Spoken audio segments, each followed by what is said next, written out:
Hello students, today's topic is vaccine and its types. First is immunization.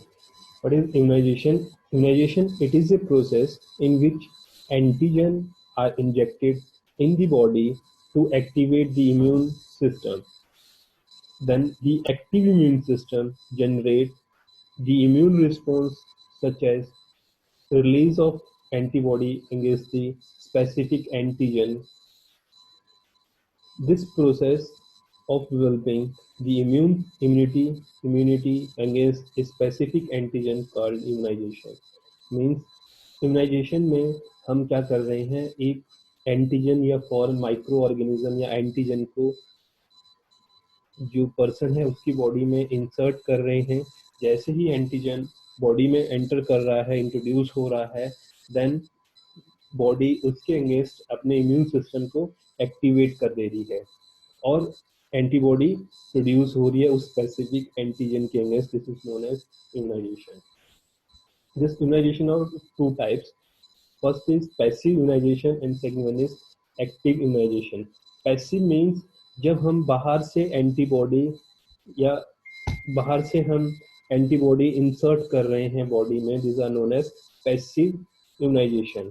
Means this is the example of natural passive immunization. Means naturally IgG is immunoglobin जो कि mother की body में produce हो रही है और वो placenta के थ्रू बेबी में ट्रांसफर हो जा रही है. This types of immunization is known as natural passive immunization.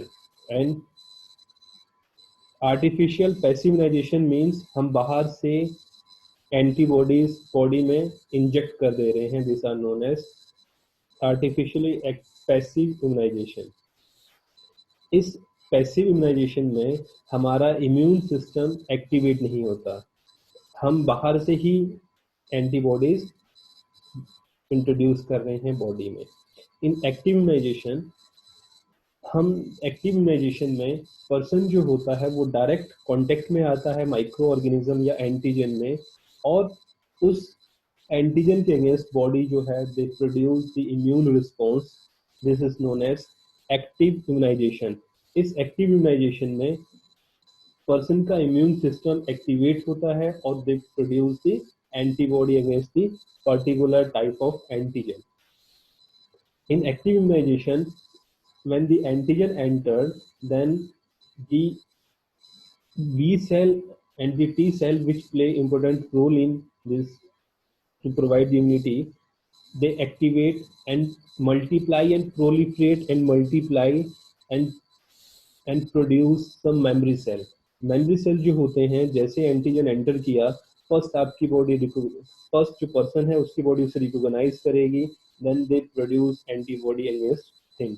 अब जो एंटीबॉडी जो है उसको पहले रिकॉग्नाइज किया, उसके अगेंस्ट हमारी बॉडी में मेमोरी स्टोर हो जाती है. अगेन जब सेकेंड एनकाउंटर उसी सेम एंटीजन का होता है तो हमारी बॉडी फास्ट रिस्पॉन्स देती है to produce antibody against a. जो वैक्सीन जो है, नेक्स्ट इज वैक्सीन. जो वैक्सीन जो है, it's this vaccine are biological preparation. हम इस वैक्सीन में क्या कर रहे हैं, हम एंटीजन जो है उसको आप जो पर्सन है उसकी बॉडी में इंट्रोड्यूस कर रहे हैं to activate the immune system against the particular disease. अब जो वैक्सीन जो होती है they are of different types. First is live attenuated vaccine, inactive vaccine या heat shield vaccine, recombinant subunit vaccine, toxide, conjugated polysaccharides and protein. These are the example of these vaccines. अब हम first जो है इससे live attenuated vaccine. Live और attenuated vaccine का मतलब क्या है, हम जब एंटीजन या माइक्रो ऑर्गेनिज्म जो है जो पर्सन में हम इंजेक्ट कर रहे हैं, इंट्रोड्यूस कर रहे हैं, वो लाइव फॉर्म में है. मीन्स वो उसको लाइव और वीक फॉर्म में है. वो बॉडी में एंटर तो हम एंटीजन एंटर तो कर रहा है but they are not able to multiply and produce disease and cause disease in the inside the body. मीन्स वो बॉडी में वीक फॉर्म में है, वो बॉडी में जाके मल्टीप्लाई नहीं कर पा रहा है, ना ही डिजीज कॉज कर पाएगा, बट वो पर्सन के इम्यून सिस्टम को एक्टिवेट कर देगा, जिससे कि बॉडी उसके अगेंस्ट एंटीबॉडीज बना देगी। फॉर एग्जांपल, जैसे आपने सुना ही होगा chicken pox, small pox, chicken pox. इसमें आपने सुना ही होगा कि चिकन पॉक्स का एक ह्यूमन जो पर्सन है उसको एक बार लाइफ में चिकन पॉक्स होता है, दूसरी बार नहीं होता। बिकॉज दूसरी बार तो होता है, सेकंड एनकाउंटर होता है, पर हमारी बॉडी उसके अगेंस्ट मेमोरी सेल बना लेती है। जब सेकंड एनकाउंटर होता है तो वो फास्ट एंटीबॉडीज प्रोड्यूस करती हैं, they neutralize the effect of this particular antigen. Second is inactive और किल्ड वैक्सीन। अब जो हमारी एटेन्यूएटेड वैक्सीन है उसका सबसे बड़ा ड्रॉबैक क्या है कि अगर जो हम वैक्सीन बना रहे हैं, जो हम माइक्रो ऑर्गेनिज्म बॉडी में इंजेक्ट कर रहे हैं, वो वीक फॉर्म में है, पर when they get the favourable condition they activate and they cause the disease. अब उसको ओवरकम करने के लिए हमने सेकंड जो है इनएक्टिव और किल्ड वैक्सीन का कंसेप्ट लिया। इनएक्टिव और किल्ड वैक्सीन में हम क्या कर रहे हैं, जो माइक्रो ऑर्गेनिज्म या पैथोजन है उसको हम हीट किल्ड या केमिकली या हीट के थ्रू उसे बिल्कुल डिस्ट्रॉय डिनेचुरेट कर देंगे, जिससे कि वो ना मल्टीप्लाई कर पाए, ना वो डिवाइड कर पाए, ना ही वो डिजीज कॉज कर पाए, पर वो इम्यून सिस्टम को एक्टिवेट कर दे, जिससे कि हमारी बॉडी में या उस पर्सन की बॉडी में एंटीबॉडी प्रोड्यूस हो जाए। अब इस इनएक्टिव और किल्ड वैक्सीन का सबसे बड़ा ड्रॉबैक क्या है कि जो एंटीजेंस हैं they contain the इपिटोप्स।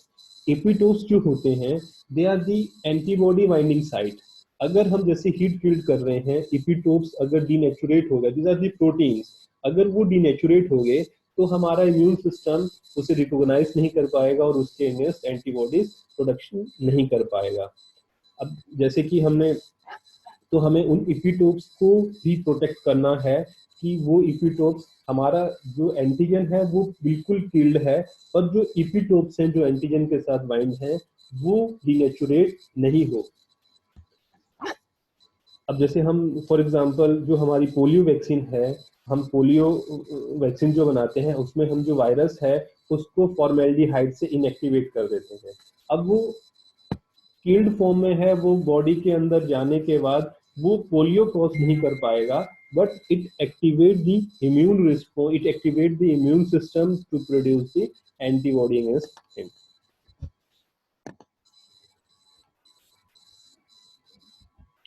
Next is सब यूनिट वैक्सीन। अभी तक हमने होल ऑर्गेनिज्म को बॉडी में इंट्रोड्यूस किया, इंजेक्ट करने के बाद हमारा इम्यून सिस्टम, ये पर्सन का इम्यून सिस्टम को रिस्पॉन्स दिया। अब जो है सब यूनिट वैक्सीन का मतलब क्या है, हम कंप्लीट ऑर्गेनिज्म को बॉडी में इंजेक्ट नहीं कर रहे हैं, हम उसका कोई स्मॉल पार्ट जो कि हमारे इम्यून सिस्टम को एक्टिवेट कर दे उसको इंसर्ट करते हैं। This are known as sub unit vaccine.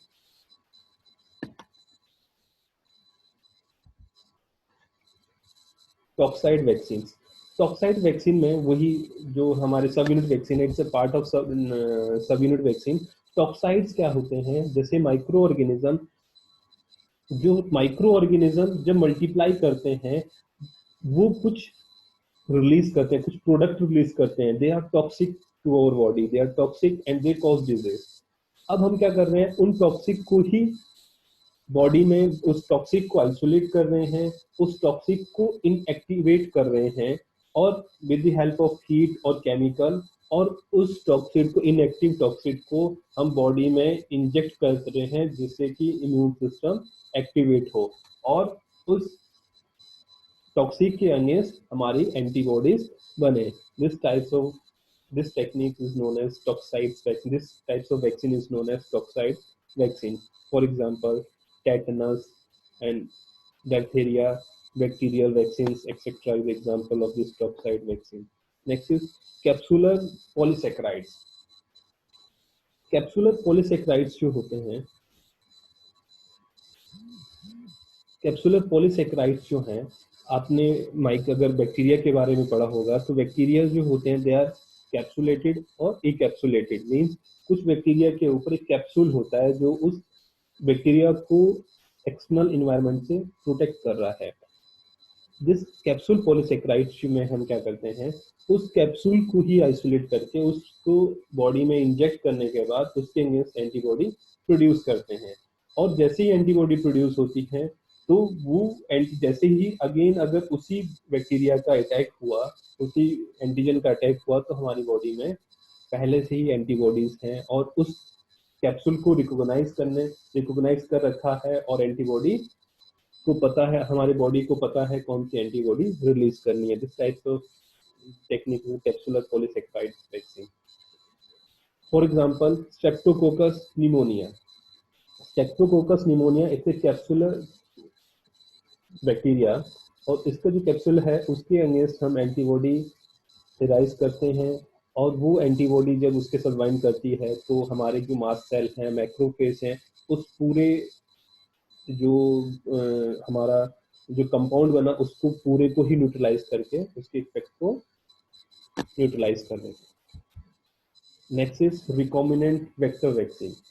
पहले इसमें आपको पता होना चाहिए वेक्टर्स क्या होते हैं। Vectors are the carrier molecule, जो कि किसी चीज को एक जगह से दूसरी जगह पे ले जा रहे हैं। These are known as vectors.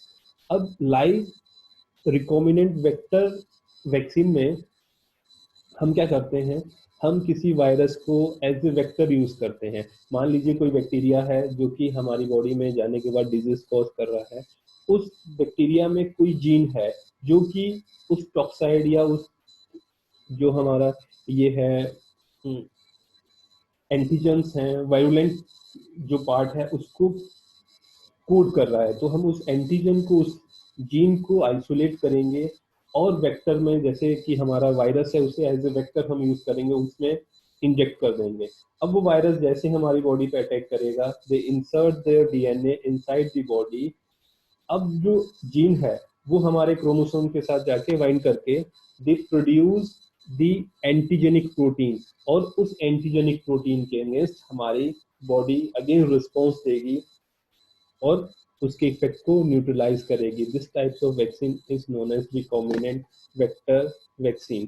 For example जैसे कि येलो फीवर है, येलो फीवर में हम WNV, this are the antigenic protein, इस जीन को हम वायरस में इंजेक्ट करते हैं, और वो वायरस जो इट्स ए वेक्टर, और it activate the immune system and neutralise the effect of this bacteria. Next is DNA vaccine. DNA means deoxyribonucleic acid. अब हम इसमें क्या कर रहे हैं, हम डीएनए जो हमारी प्रोटीन को कोड कर रहा है, जो जीन एंटीजेनिक जीन है जो एंटीजेनिक प्रोटीन कोड कर रहा है, उस जीन को हम with the help of plasmid, plasmid is the circular DNA and this are extra chromosomal DNA which have self replicating property, means they are circular double stranded extra chromosomal DNA and having self replicating property। means replication means वो एक से दो से चार replicate होता था, continuous they replicate into and produce number of copies. अब हम क्या करेंगे, जो एंटीजेनिक प्रोटीन है, एंटीजेनिक जो जीन है जो प्रोड्यूस दी एंटीजेनिक प्रोटीन, उस जीन को हम डीएनए उस प्लाज्मिड के साथ इंसर्ट कर देंगे, एंड उस प्लाज्मिड को हम होस्ट बॉडी में इंट्रोड्यूस कर देंगे। जैसे ही होस्ट बॉडी में इंट्रोड्यूस होगा, they produce antibodies against him, and this types of vaccine is known as DNA vaccine. इस डीएनए वैक्सीन का सबसे, जैसे कि अब ये डीएनए वैक्सीन जो है, हम इसी टेक्निक के through HIV, malaria, influenza, Ebola, herpes virus के अगेंस्ट वैक्सीन बना रहे हैं। And this types of DNA vaccine is also used in cancer therapy. अगर आपको वैक्सीन के बारे में और ज़्यादा इंफॉर्मेशन चाहिए तो आप ये बुक्स या यहाँ से आप इंफॉर्मेशन गेन कर सकते हैं। इसी के साथ आज का लेक्चर हमारा खत्म होता है। Thank you.